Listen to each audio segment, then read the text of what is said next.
बिस्मिल्लाहिर्रहमानिर्रहीम। बोलते कलम के साथ मैं अमर जहान। और आज यहूदी अखबारात और अमेरिकन अखबारात के अंदर एक खबर बड़ी शाद सुर्खियों के साथ शाये की गई है कि ईरानी पार्लियामेंट ने मुश्तबा हमनई से कहा है कि वो intercontinental ballistic missile program को आगे बढ़ाने की इजाज़त दें। ये intercontinental ballistic missile system क्या है और क्या ईरान इसको बना चुका है या तजर्बा कर चुका है, तो ये वो सूरत हाल है जिस पर आज मैंने आपसे बात करनी है। देखिए, आपको याद होगा कि जंग के आगाज़ में 28 फरवरी 2026 को जब इस जंग का आगाज़ हुआ था, जिसको अब 100 रोज़ तकरीबन मुकम्मल हो गए हैं। इस जंग के शुरू में डिगो गार्शिया नामी एक जजीरे पर अमेरिका ने बरतानिया से अड्डे मांगे थे कि जी हमें अड्डा फराहम किया जाए ताकि हम ईरान पर बहर हिंद में डिगो गार्शिया जजीरा जो है आज भी बरतानिया के ज़ेरे कंट्रोल या ज़ेर इंतज़ाम है।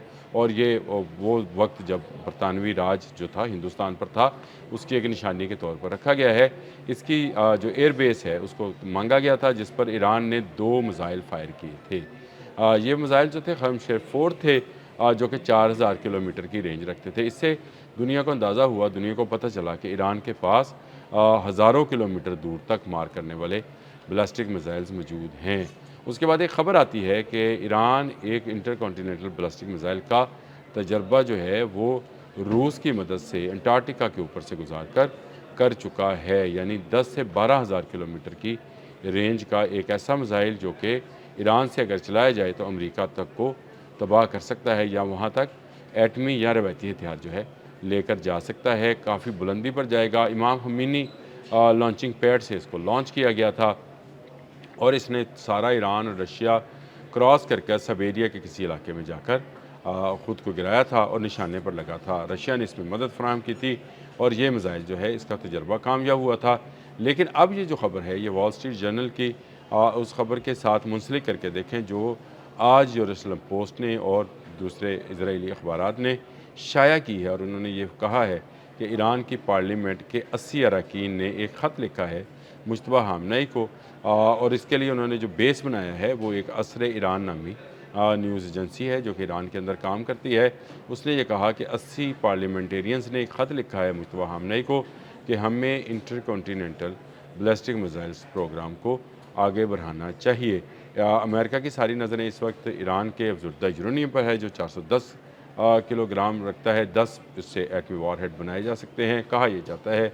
और अमेरिका बार बार इसी की तलब कर रहा है, लेकिन दूसरी तरफ उसकी अपनी मिसाइल टेक्नोलॉजी है।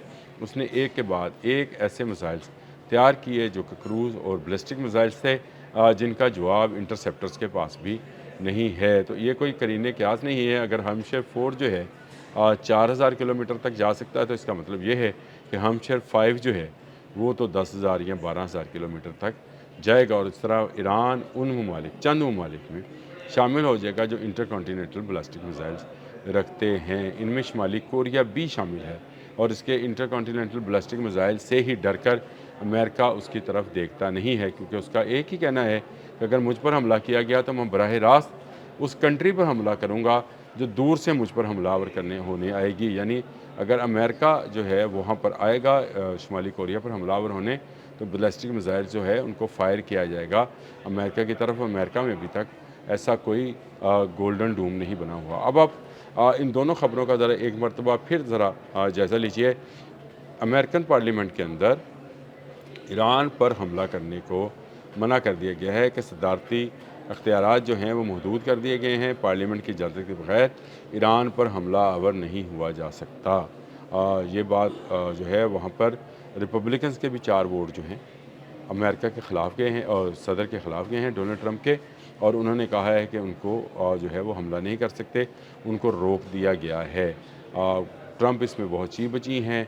इजराइल हैरान परेशान है कि ये क्या हुआ, पार्लियामेंटेरियन कैसे बदल गए। लेकिन ये जो डेमोक्रेट्स हैं उन्होंने रिपब्लिकन को साथ मिलाकर ये बिल पास करा लिया है कि अब सदर ख़ुद से ईरान पर हमलावर होने की इजाज़त नहीं दे सकते हैं।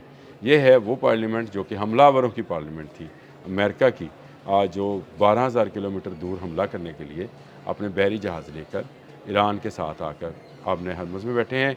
दूसरी तरफ पार्लियामेंट है ईरान की, जिसने ये कहा है कि हमें ICBM प्रोग्राम को आगे बढ़ाना चाहिए, यानी ऐसे मिसाइल तैयार करने चाहिए जो इंटर कॉन्टीनेंटल हों اور میری اپنی اطلاعات کے مطابق شمالی کوریا نے اس سلسلے میں ایران کی بہت مدد کی ہے۔ ایرانی ٹیکنالوجی کو میڈیم رینج بلاسٹک میزائل سے MRCB سے نکال کر ICBM میں لے کے جانے والا جو ہے اس میں سب سے زیادہ مدد جو ہے شمالی کوریا نے، اور اس کے بعد اس تجربے کو کامیاب بنانے کے لیے جس کا لانچنگ پیڈ ہے، یہ رشین لانچنگ پیڈ ہے جو کہ ایران میں امام خمینی کے نام پر بنایا گیا تھا۔ یہ اسپیس ٹیکنالوجی کا لانچنگ پیڈ ہے، اور یہ جو راکٹس ہیں جو کہ ICBM کہلاتے ہیں، ان کو ایسے ہی لانچر سے لانچ کیا جا سکتا ہے۔ یہ بڑے سائز کے راکٹس ہیں جن میں بڑا فیول ہوتا ہے، 12,000 کلومیٹر تک کا سفر کرنا ہے بارودی مواد لے کر، اور بڑی سپیڈ کے ساتھ یعنی تیز سپیڈ کے ساتھ جانا ہے۔ سولر فیول ان کے اندر چلتا ہے، اور یہ جو ہے اتنی تیز رفتار ہوتے ہیں کہ ان کو کوئی انٹرسیپٹر جو ہے روکتا نہیں ہے، بالکل فضا میں کورس بناتے ہیں، اڑتے ہیں سیدھا کورس بناتے ہیں، اور جس ملک پر جانا ہوتا ہے وہاں پر جب گرنے کی رفتار ہوتی ہے یہ آواز کی رفتار سے کئی گنا زیادہ رفتار ہے، یعنی یہ 20 اور 23 اور 24 اور 25 گنا زیادہ رفتار کے ساتھ گرتے ہیں، اور پھر وہ جہاں گرتے ہیں اس کو تباہ کر دیتے ہیں۔ شمالی کوریا کامیابی سے یہ تجربہ کر چکا۔ ایران اس سلسلے میں دنیا اسلام کا پہلا ملک ہوگا جو ICBM رکھے گا۔ انٹر کانٹیننٹل بلاسٹک میزائلز بنانا، چلانا، رکھنا جو ہے یہ ایک بڑی کامیابی ہے۔ عید غدیر کے موقع پر جب یہ ایران میں لاکھوں لوگوں کا مجمع تھا، وہ سڑکوں پر تھا، اور اس میں ایرانی پارلیمنٹیرینز کی طرف سے مصطفیٰ خامنئی کو یہ خط دینا، یہ پیغام دینا کہ آپ اس پروگرام کو مزید آگے بڑھائیں، مزید تجربات کیے جائیں، بنا تو ہو چکے ہیں، مزید تجربات جو ہیں وہ کرنے ہیں، اور ان مزید تجربات کی روشنی میں ہی جو ہے ICBM ٹیکنالوجی کا اعلان کیا جائے گا، اور یہ اعلان ہونے کے بعد شاید امریکہ جو ہے پھر آبِ ہرمز میں موجود نہیں رہے گا، یہاں سے نکل جائے گا، کیونکہ اس طرح کے حملوں سے جو کہ وہ بلاسٹک میزائلز کے ذریعے، ٹوما ہاک میزائل کے ذریعے ایران پر کر رہا ہے، اس کے جواب میں اگر ICBM چلا تو امریکہ کے لیے پھر چھپنے کی کوئی جگہ باقی نہیں بچے گی۔ ایران کے لوگوں نے ثابت کیا ہے کہ وہ اسلامی دنیا کی وہ قوت ہیں جو امریکہ سے ٹکرا سکتی ہے، اسرائیل کے جو پلانز ہیں ان کو خس و خشاک کی طرح بہا سکتی ہے، اور ان سے ٹکر لے سکتی ہے۔ ایران ہی وہ پہلا ملک بننے جا رہا ہے جو ICBM رکھے گا، انٹر کانٹیننٹل بلاسٹک میزائل رکھنے والا پہلا اسلامی ملک ایران بنے گا۔ اور اگر ایران بن گیا تو یاد رکھیے کہ پھر گلف میں لمبے عرصے تک کے لیے جو ہے امن بھی قائم ہو سکتا ہے۔ وہ خوف جو امریکہ کو اب تک نہیں ہے کہ وہ اس کے سرزمین تک ایران پہنچ سکتا ہے، وہ خوف جو ہے پھر اس پر طاری ہوگا، اور اس کے بعد شاید جس طرح شمالی کوریا کی طرف امریکہ نہیں دیکھتا ہے اسی طرح ایران کی طرف بھی نہیں دیکھے گا۔ بڑی خوشخبری تھی، میں نے کہا ایران کے لوگوں کے جانب سے آئی ICBM کے حوالے سے، اس پر مزید بات بھی کرتے رہیں گے، جیسے جیسے تفصیلات سامنے آئیں گی ویسے ویسے بیان کروں گا۔ ابھی یہ خبر آئی تھی تو میں نے کہا آپ کے ساتھ ڈسکس کر لوں۔ اب تک کے لیے اتنا ہی، اللہ حافظ۔